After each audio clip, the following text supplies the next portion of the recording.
सबसे बड़ी समस्या धरती पर मौत है। मौत से भी बड़ी कोई समस्या है? बहुत कुछ होगा तो मर जाएंगे, इससे पर क्या अन्याय क्या हो। लेकिन कबीर साहब कहते हैं हम न मरब मर नहीं, हमको मिला जिया होना। जब जिलाने वाला हमको मिल जाए, जिंदा करने वाला मिल जाए, तो इससे बड़ा समाधान क्या है? सबसे बड़ा डर तो है मरने का। कबीर साहब कहते हैं जिलाने वाला मिल। जब रोग का उपचार करने वाला पहले डॉक्टर मिल जाए तो रोग का क्या डर। तो कबीर साहब बहुत बड़ी समस्या का समाधान इस मंत्र में, इस भजन में, इस शब्द में दिए हैं। हम लोगों को समझना हो। लेकिन लोग कहेंगे बाबा क्या मरने से भी बचा जा सकता है? कबीर साहब तो खुद मर गए, लेकिन हमें पता नहीं है। हमारे दृष्टि से बेशक मर गए, क्योंकि हमारी हैसियत क्या है देखने के हम लिए, हमारे पास दृष्टि क्या, हम तो देह को देखते हैं, देह मर गया। लेकिन कबीर साहब देह को देख ही नहीं रहे। वो जिस दृष्टि की बात करते हैं उस दृष्टि पर तो मरने नाम का कोई चीज ही नहीं। शरीर से आत्मा अलग हो जाना ये मरना नहीं है। शरीर मिट्टी में मिल जाना ये मरना नहीं है।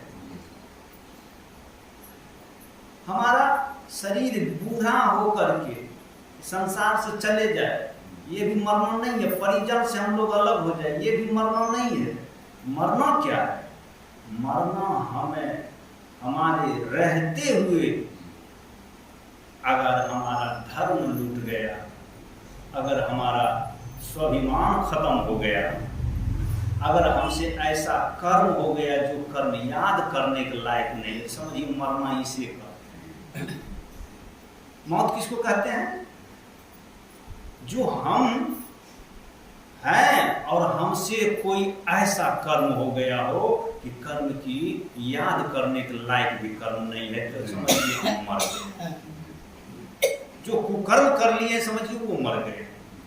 जो शरीर त्याग दिए हैं, जिसका संसार छूट गया, वो तो मरते नहीं। मरते वो है जो अपने धर्म को छोड़ देते हैं, जो अपने संस्कार को छोड़ देते हैं। इसलिए कबीर साहब कहते हैं हम नहीं मरेंगे। क्यों?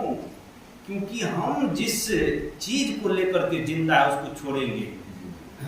हम धर्म को नहीं छोड़ेंगे। धर्म में लीन होकर के धर्म को समझ करके और धर्म के लिए मर भी गए तो मरे नहीं।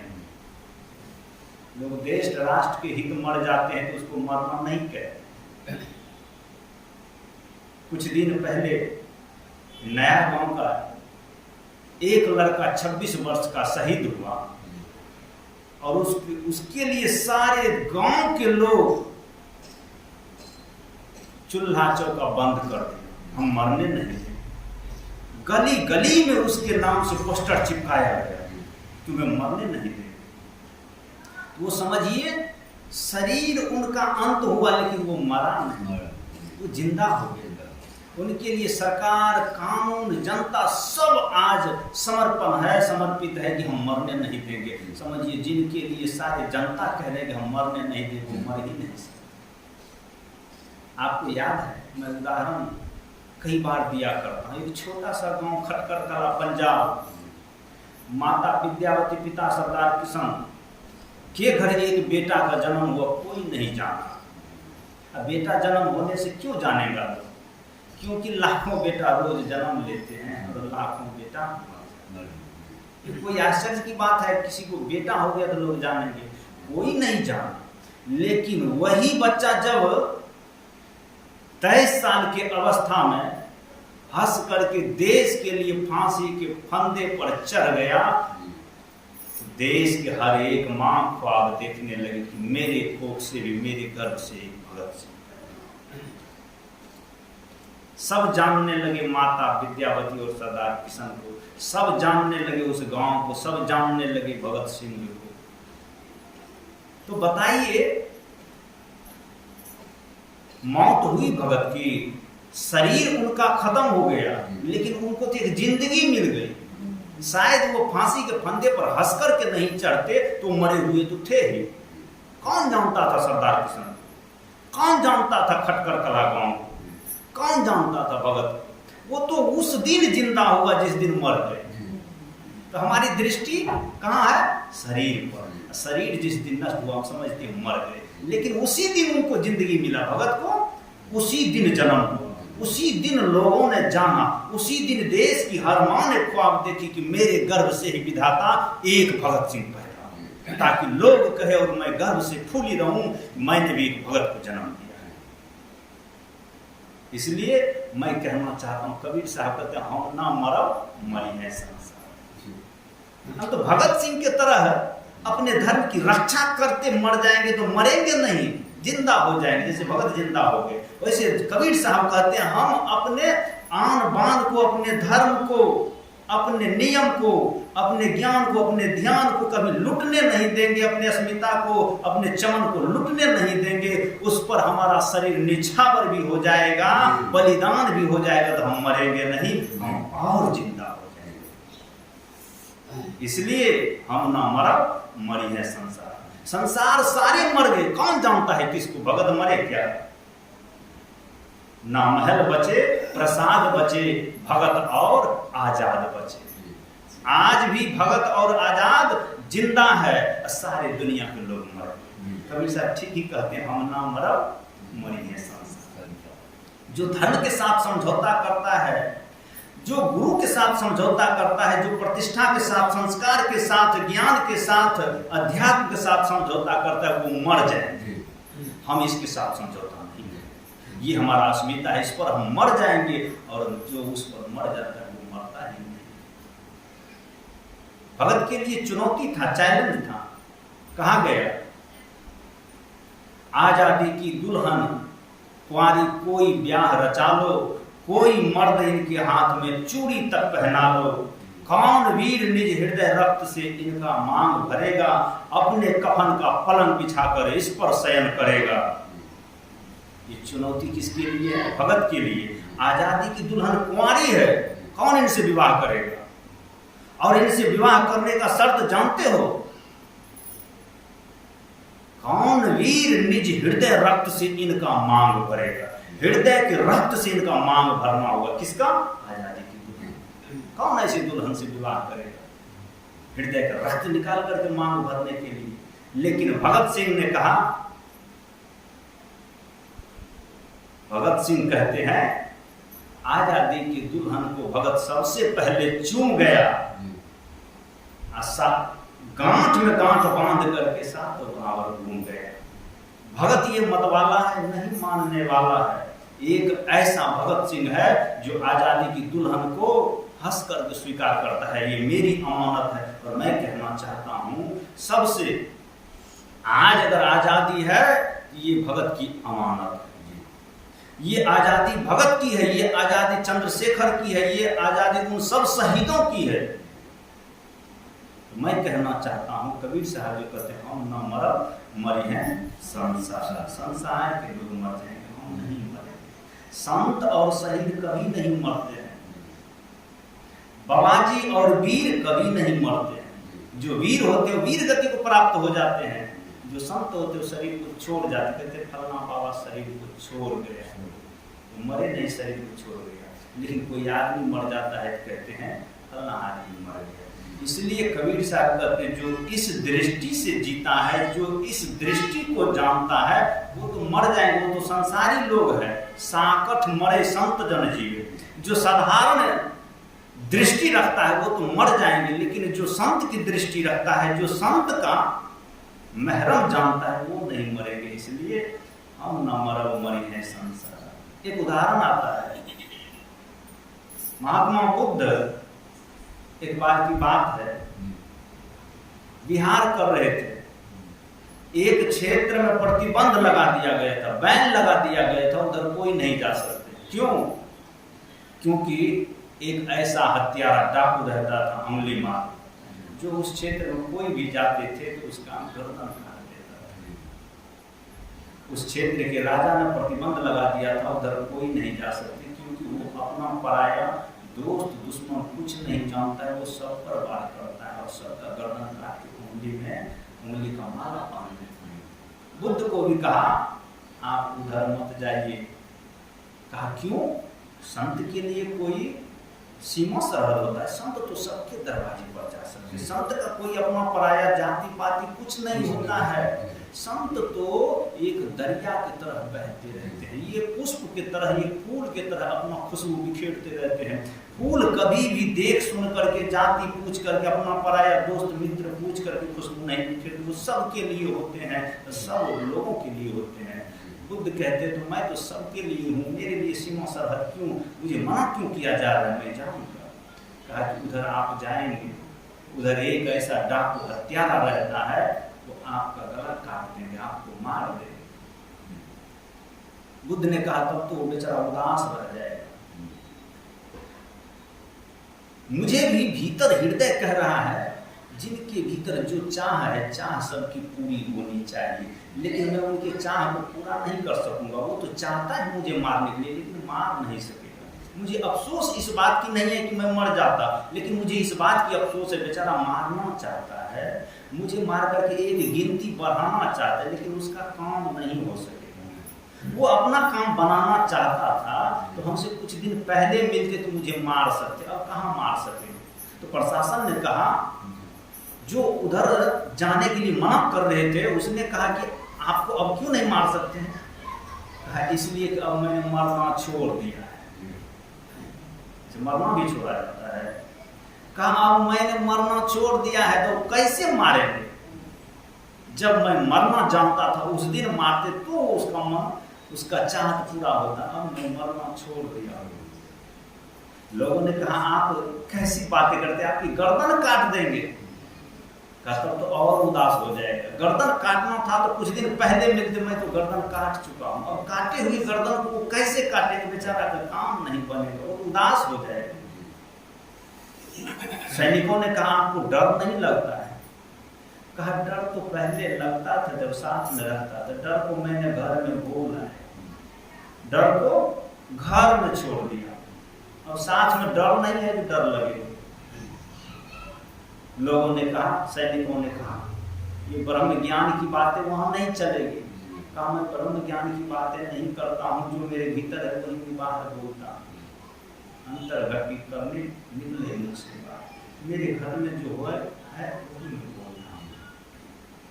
सबने कहा कि जाने दो, जब आत्मज्ञान की बात कह रहे हैं, ब्रह्म ज्ञान की बात जब बिखेर रहे हैं, तो इसको अंगुली माल से जब भेंट हो जाएगा तब पता चलेगा कि गला कैसे कटता है,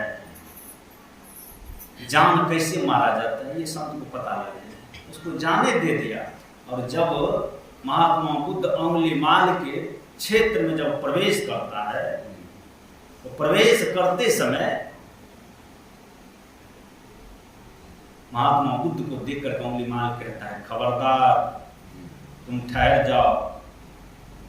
आपको पता है अगर कोई भयावह स्थिति आपके सामने आ जाए तो आपके चेहरे पर पसीना आ जाएगा, घबराहट आने लगेगा, डर से आप गिरने लगेंगे।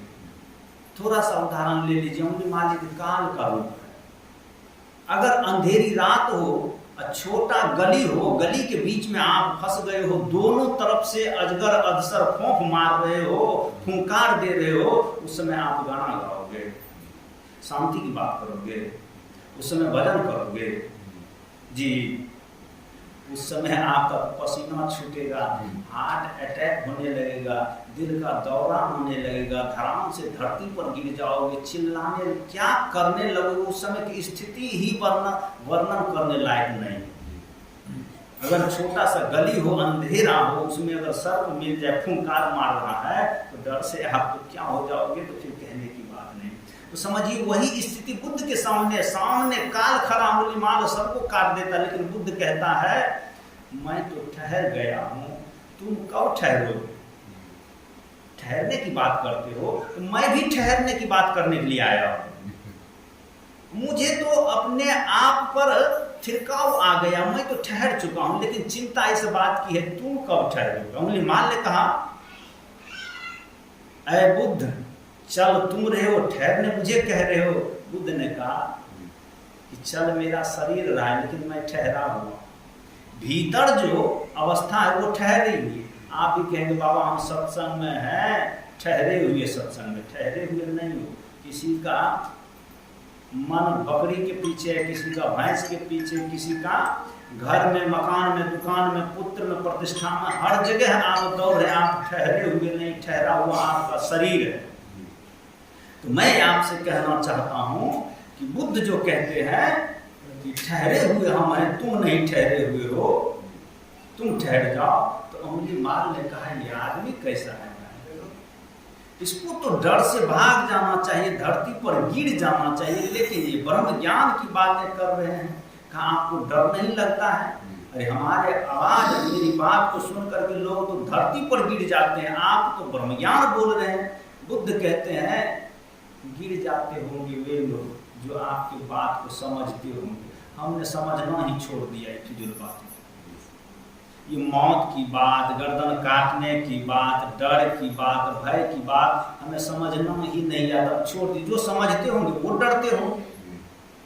अच्छा, जो आपकी भाषा समझे वही तो आपसे डरेंगे। आप किसी को डरा देंगे, खबरदार खड़े हो जाओ नहीं तो गोली मार देंगे। अब पानी की धारा बह रही है, नदी बह रही है, आप नदी को कहोगे खबरदार ठहर जाओ नहीं तो गोली मार देंगे। पानी आपकी भाषा समझती नहीं, पानी रुक जाएगी। गोली के डर से कौन रुकेंगे? आदमी रुकेंगे। लेकिन फूल खुशबू बिखेर रही है, फूल को कहो क्या है, फूल तुम अपना खुशबू बंद करो नहीं तो गोली मार देंगे, खुशबू रुक जाएगी।